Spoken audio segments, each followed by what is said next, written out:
पारिवारिक कहानी। हमारे पड़ोस में रहने वाले शर्मा जी के दो बेटे और एक बेटी है। शर्मा जी सरकारी नौकरी में थे। अपनी जिंदगी में उन्होंने अपने तीनों बच्चों को पढ़ाया लिखा। पहले बेटे की शादी की और फिर बड़े बेटे की। बड़ा बेटा उसी शहर में प्राइवेट कंपनी में नौकरी करता था।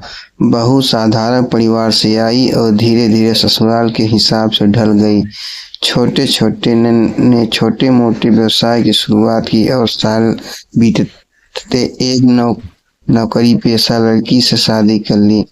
अब घर में दो बहुएं आ गई थी। छोटी बहू नौकरी करती थी, इसलिए घर के किसी काम को हाथ नहीं लगाती। बड़ी बहू को बुरा न लगे, इसलिए सास भी काम में लगी रहती थी। बड़ा बेटा घर चलाता था और छोटा घर में सामान खरीदता। दोनों बेटों के साथ अंकल आंटी खुश थे। बीच बीच में बेटी आती, बड़ी भाभी जहाँ उसकी पसंद के व्यंजन बनाती, वहीं छोटी भाभी उसे और उसके बच्चों को कपड़े दिलाती। खाना पीना तो एक दिन में पहुंच जाता, लेकिन कपड़े महीनों तक छोटी भाभी की याद दिलाते। खैर, इसी तरह 2 साल बीते। घर में बड़े बेटे के 2 और छोटे के 1 बच्चे ने जन्म लिया।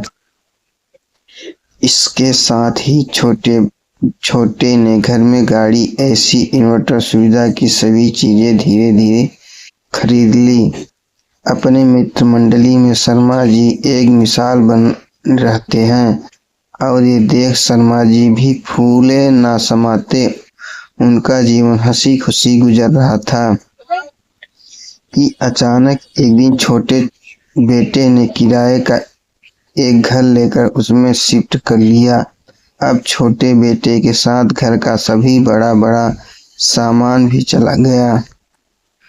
बड़ा बेटा जब पूरे घर का खर्च चलाता था तब छोटा टीवी खरीदता था। बड़ा जब बिजली का बिल भरता तब छोटा गाड़ी का ईएमआई भरता।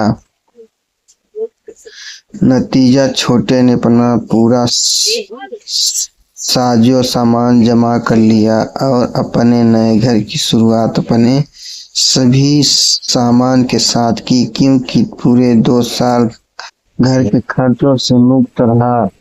महीनों तक शर्मा जी लोगों से नजरें चुराते रहे। उनके छोटे बेटे और बहू की चालाकी उन माँ बाप के लिए सबक है जो आंख मूंद कर बेटों पर यकीन कर लेते हैं और इस तरह से सीधे सीधे बेटे का नुकसान करा देते हैं। दोस्तों, यह कहानी